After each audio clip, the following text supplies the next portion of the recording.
Madame la députée d'Hochelaga-Maisonneuve. Je vous cède la parole.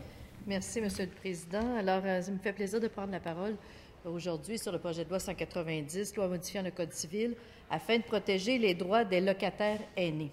Vous savez, Monsieur le Président, c'est pas la première fois que je vais prendre la parole sur ce sujet-là en cette Chambre. Depuis 2008 que j'ai la chance d'être membre de cette Chambre et depuis 2008 que je tiens ce même discours. La Régie du logement, par ses règles actuelles, ne protège pas nos citoyens contre l'éviction. Je peux bien le répéter dans toutes les langues s'il faut, là, mais je vais continuer à le dire. Les règles actuelles font en sorte de protéger beaucoup plus le propriétaire que le locataire. Pourquoi?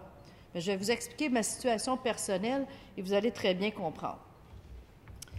Mes parents qui restaient depuis 22 ans dans le même plex, dans un triplex au 2e étage, ils étaient locataires, occupaient un 6,5 et payaient 480 $. Ça fait 22 ans qu'ils sont là.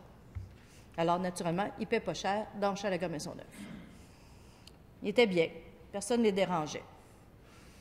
Et la députée de Gouin nous a dit que le propriétaire qui lui avait parlé lui avait dit « Jamais je ne mettrai les petits vieux au 2e étage dehors. » Bien, c'est ce qu'on disait de mes parents aussi. Alors, le propriétaire occupant au 1er étage avait toujours dit « Jamais je ne mettrai vos parents dehors, payent bien, sont tranquilles, tout va bien. » Cependant, il a décidé de reprendre son logement. Il a décidé de reprendre son logement pour sa fille, ce qui est tout à fait dans les règles. Il a transmis un avis de reprise de logement à mes parents en décembre pour reprise du logement en juillet. Et là, on a commencé à chercher un logement équivalent. Des logements 6,5 à 485 $. Ça n'existe plus. Ça n'existe plus sur le marché locatif. Et ils sont quand même rendus à un âge avancé, ils ont dépassé les 75 ans, donc un 3e étage, il ne fallait pas y penser. Et là, on s'est confronté au marché. Et c'est ce marché-là dont il est question actuellement. C'est le marché locatif. Parce que le marché locatif, à Montréal et dans les grands centres, il n'est plus le prix qu'il était il y a 22 ans. Et pour ceux qui sont dans leur propre logement depuis plus de 20 ans, ils n'ont pas nécessairement suivi cette courbe pour laquelle, aujourd'hui, lorsqu'on veut prendre un logement, bien, le coût de ce logement-là n'est plus le même. Et il est là la situation qu'exprime le projet de loi de la députée de Gouin, tout simplement. Ce que demande la députée de Gouin, c'est qu'on peut avoir des règles particulières pour nos aînés, tout simplement. Moi, je pense qu'il y a un problème de fond. Le problème s'appelle nos règles d'éviction, nos règles de reprise de logement à la Régie du logement. Est-ce qu'on doit avoir des règles particulières pour les 65 ans et plus? Moi, je pense que c'est une question qu'il faut se poser. Est-ce qu'on devrait avoir des règles pour les familles, des règles pour les handicapés? Est-ce que, finalement, le fait de pouvoir reprendre son logement pour le confier à quelqu'un de sa famille, c'est la même chose que pour en faire un plex dans lequel qui va devenir éventuellement un condo indivise et éventuellement un condo divise. Parce que le marché de Montréal, actuellement, ce qu'exprime la députée de Gouin, c'est le marché de Hochelaga-Maisonneuve. Si sur 4 rues chez elle, ça a été des transformations de 130 logements, la députée de Saint-Henri-Sainte-Anne me fait signe que c'est la même chose chez eux. C'est ça, Montréal, c'est ça la transformation des plex. La situation, c'est qu'on a une vente de nos logements. Les logements se font vendre dans un marché de spéculation immobilière. Il est là le fondement du projet de loi de la députée de Gouin. Alors, qu'est-ce qu'on veut corriger? La spéculation, les règles de la Régie du logement et, à mon avis, une cause très noble, protéger nos aînés. C'est ça le fondement. J'écoutais le député de Vimont nous exprimer, nous faire un grand plaidoyer sur les programmes actuels. Non, monsieur le député de Vimont, ça ne répond pas. Ça ne répond pas. Et faire la négation qu'il n'y a pas de problème, je m'excuse, mais c'est, à mon avis, inadmissible. il y a un problème. Il y a un problème important, un problème urbain auquel il va falloir faire face. Et peut-être que la solution de la députée de Gouin n'est peut-être pas la bonne. Je ne sais pas. Mais moi, je pense qu'il faut se poser la question. Moi, j'ai interpellé la ministre des Affaires municipales en 2009, en 2010. Après ça, j'ai échangé avec le ministre qui est maintenant le député de Lobinière-Frontenac, qui était le ministre des Affaires municipales au Crédit. Ça fait depuis 2008 que j'interpelle les ministres des Affaires municipales qu'on change les règles de la Régie du logement. Ça fait depuis 2008 que je les interpelle pour qu'on se penche sur le problème des plex. La députée de Jeanne-Mance-Vigée était témoin. On a un problème de spéculation immobilière à Montréal et autour. Et si on ne prend pas le problème dans sa source, on va passer à côté. La perte de logements locatifs fait en sorte que les autres logements autour augmentent, moins la rareté crée le besoin. La rareté fait en sorte qu'on augmente les coûts des logements. Et il est là le problème de base. La députée de Gouin fait faire une étude très intéressante par M. Louis Gaudreault de l'Université du Québec, qui documente très, très bien la situation. Dans Hochelaga-Maisonneuve, on s'en rappellera, on a eu un épisode de vitrines fracassées dans nos rues parce que les gens s'indignent contre l'avenue des condos. Mais ce n'est pas nécessairement juste les condos construits neufs, c'est la transformation condo pour laquelle on n'a pas de moyens de contrôler ça. Il n'y en a pas de moyens juridiques parce que ça se fait dans une procédure qui est légale mais immorale. Est-ce qu'il est normal que des personnes âgées de 75 ans et plus se voient retirer leur logement et doivent se reloger à presque double prix? C'est la question qu'il faut se poser. Est-ce qu'il est normal que notre parc de logements locatifs dans les centres urbains se transforme en condos, indivise parce que c'est le moyen de le faire légalement, immoralement? C'est la question qu'il faut se poser. Et moi, je nous invite que l'adoption de principe du problème qui est posé par ce projet de loi-là nous amène à avoir cette discussion-là. Je ne prétends pas que ce qu'il y a dans le projet de loi est la solution, mais c'est une avenue de discussion. Et moi, je pense qu'on doit avoir cette discussion. On vient de passer 5 ans à discuter d'un projet de loi pour lequel on a fini par un vote, aujourd'hui, un vote historique. Mais on est parti d'une discussion, non pas sur le moyen, mais on est parti avec est-ce qu'on peut se parler du problème? Et il est là. Et aujourd'hui, on a l'occasion de se parler d'un problème que l'on vit dans les grands centres. Et moi, je pense qu'il est nécessaire.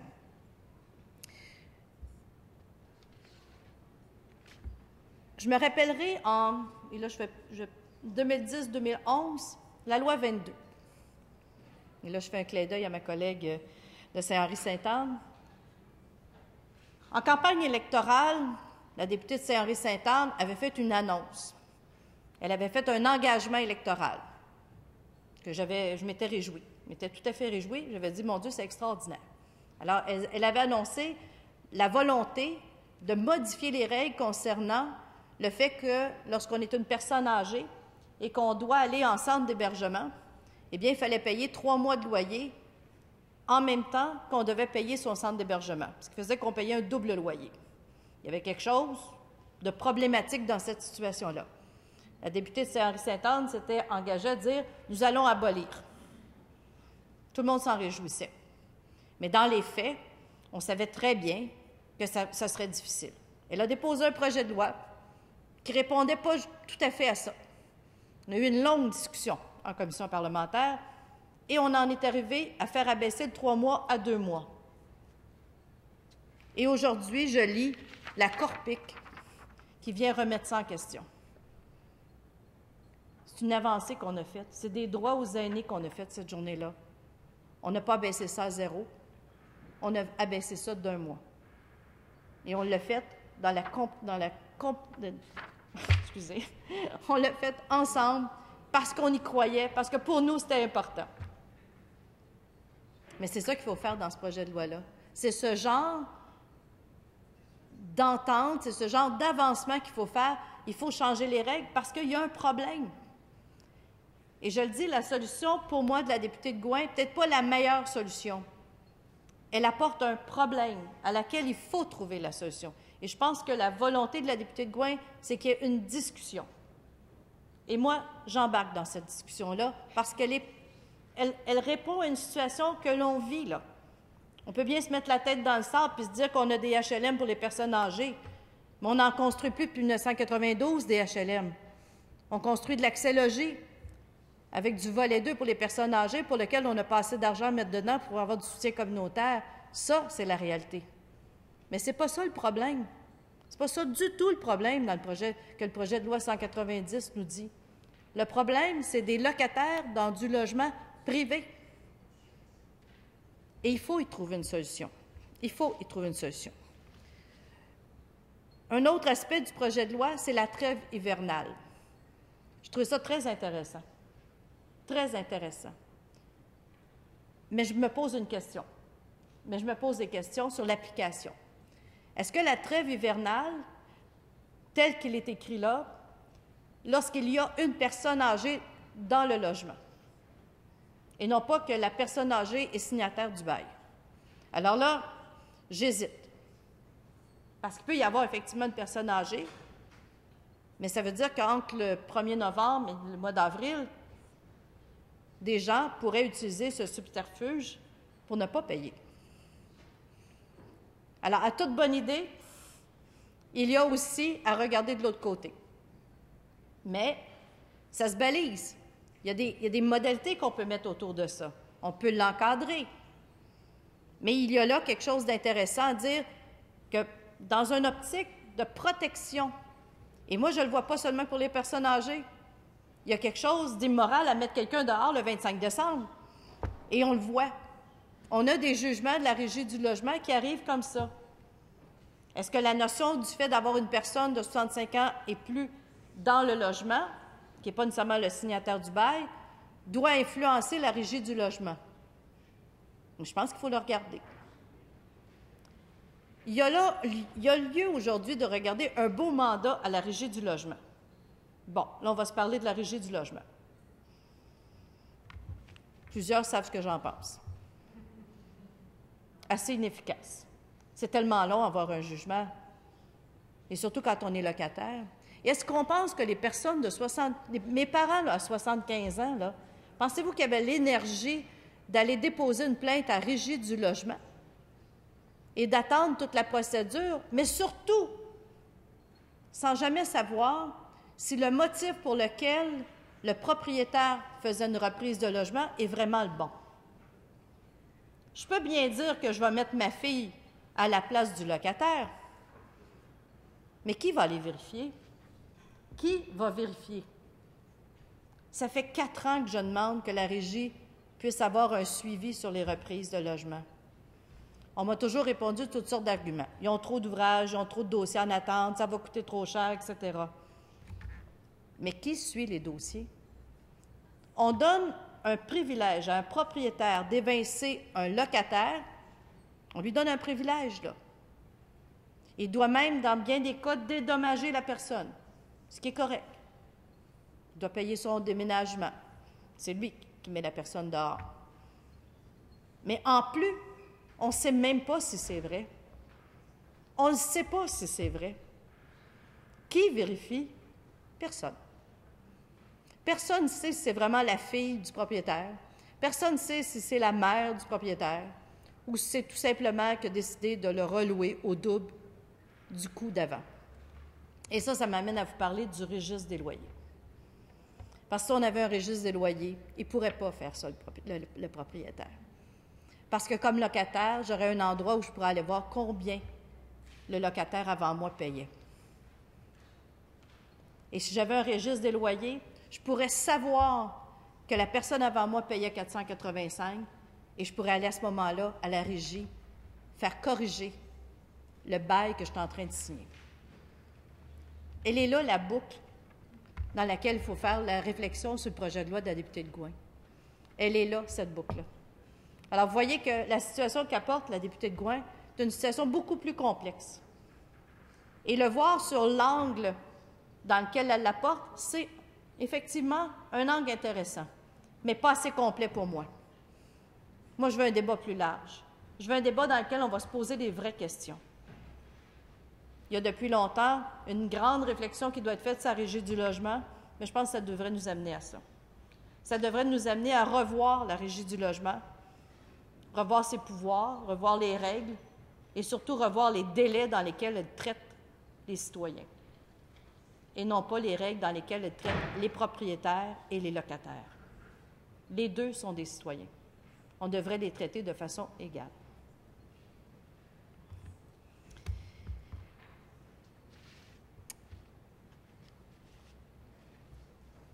Madame la Présidente, bienvenue. Nos aînés sont vulnérables. Il faut les protéger. Et ça devrait être une règle de base. Mais est-ce qu'une règle d'éviction de loyer ne doit s'appliquer qu'à des aînés vulnérables? Il y a des familles vulnérables, il y a des femmes monoparentales vulnérables. On les oublie. Parce que quand vous êtes une femme monoparentale et que ça vous arrive aussi une éviction de logement, est-ce que vous avez les ressources pour aller à la Régie du logement? Est-ce que vous avez la ressource de faire la contestation nécessaire? Est-ce que vous avez la ressource d'aller voir 6 mois plus tard si le propriétaire a bien mis sa fille dans le logement? Puis aller refaire la procédure, retourner devant la régie pour dire « vous faites une plainte, c'est pas sa fille qui est dans le logement ». Est-ce qu'on donne aux locataires un pouvoir d'enquête? Il y a quelque chose là, Madame la Présidente, qui n'a pas de bon sens. On doit aussi préserver notre parc de logements locatifs. C'est nécessaire. Les gens ont besoin de se loger. Dans l'étude de M. Gaudreault, on parle de regarder les règles en fonction d'un 3 %. Moi, j'ai connu au début des années 2000 un taux de vacances de 0,5 à Montréal. Il n'y en avait plus de logements loués. Alors, imaginez, quand il y a des évictions et que les gens doivent se reloger et qu'il y a un taux de vacances de 0,5, comment on se trouve un logement équivalent? Je ne sais pas. Il faut protéger les locataires, mais il faut protéger aussi le parc à logement qui disparaît au nom de la spéculation immobilière qui est sans contrôle. Et c'est à ça qu'il faut s'attaquer. Et non pas aux effets. Il faut s'attaquer à la spéculation. Elle n'est pas encadrée. Et depuis 10 ans qu'on se parle de la transformation des plex sans contrôle, il n'y a rien qui a été fait. Rien. Rien, Madame la Présidente. Il faut aussi trouver les moyens de décourager les propriétaires peu scrupuleux. Il y en a. Ils ne sont pas tous comme ça, fort heureusement. Il y en a qui le font pour les bonnes raisons. Il y en a qui vont reprendre leur logement pour effectivement mettre leurs enfants. Il y en a qui vont prendre le logement pour mettre leurs parents. C'est correct. C'est un privilège de propriétaire. On ne peut pas en avoir contre ça. Mais dans quelles conditions ça doit se faire, particulièrement quand c'est des aînés, ou tout simplement, comment ça doit se faire vraiment et comment il y a un suivi? Parce qu'effectivement, il y a des propriétaires, et à mon avis, il n'y a pas de majorité, mais il y a des gens qui veulent faire juste de l'argent et non pas être de bons propriétaires, dans le sens de la générosité. Et ça, malheureusement, la générosité, ça ne se légifère pas. Il n'y a rien à faire là-dessus. Mais à ce moment-là, il faut mettre des règles pour s'assurer que ces propriétaires-là ne puissent en abuser. Il ne faut pas oublier qu'être propriétaire, c'est... On disait souvent avant que les propriétaires, les gens achetaient une maison, c'était leur fonds de retraite. Pour certains, c'est ça. Mais quand le propriétaire n'a comme prénom et nom de famille qu'un numéro, on est moins là-dedans. On est moins là-dedans. Et dans les grands centres, malheureusement, c'est le type de propriétaire auquel on fait face. Alors, il faut s'assurer l'accès au logement, Madame la Présidente. Il faut assurer que les aînés, que nos familles aient accès à des logements à des prix qui peuvent se payer. Et si on veut assurer l'accès au logement, il faut arrêter la spéculation, parce que la spéculation a un effet sur le coût du logement. Alors ça, c'est essentiel. Il faut mettre en place un registre des baux, parce que là, on va assurer la transparence. Moi, je regarde, on a travaillé beaucoup à l'époque sur réviser le bail, réviser le formulaire du bail. On a déjà vu un bail de 18 pieds de long. Mais ça existe. Ça existe pour nos aînés des baux de 18 pieds de long. Et il faut s'assurer aussi de voir que lorsque, et tel que proposé dans le projet de loi, la notion de logement équivalent, bien, il faut voir ça veut dire quoi dans les faits. Parce que déménager un aîné d'un quartier à un autre, lui faire perdre ses repères, lui faire perdre son sentiment d'appartenance, lui faire perdre ses amis, son ancrage. Mes parents qui sont partis d'un endroit où ils étaient là depuis 22 ans ont déménagé à 8 rues. Ils sont, pour eux, dans un autre monde. C'est juste 8 rues. Mais quand on a 80 ans à 8 rues, c'est quelque chose. Alors, Madame la Présidente, s'il y a un vote sur ce principe, je vais voter pour le principe, parce que je veux qu'on en discute. Et si c'est le seul moyen qu'on discute de cette problématique-là, qui est montréalaise, mais qui commence aussi à Québec ici, eh bien, moi, je pense qu'on a besoin, comme parlementaires, d'avoir ce type de discussion. Nos aînés en ont besoin, mais notre parc à logement, la spéculation immobilière, mais tout particulièrement la problématique de la transformation des plex en condos a besoin de cette discussion-là. Et il faut avoir la discussion de réformer la Régie du logement. Merci, Madame la Présidente. Alors, merci beaucoup, Madame la députée.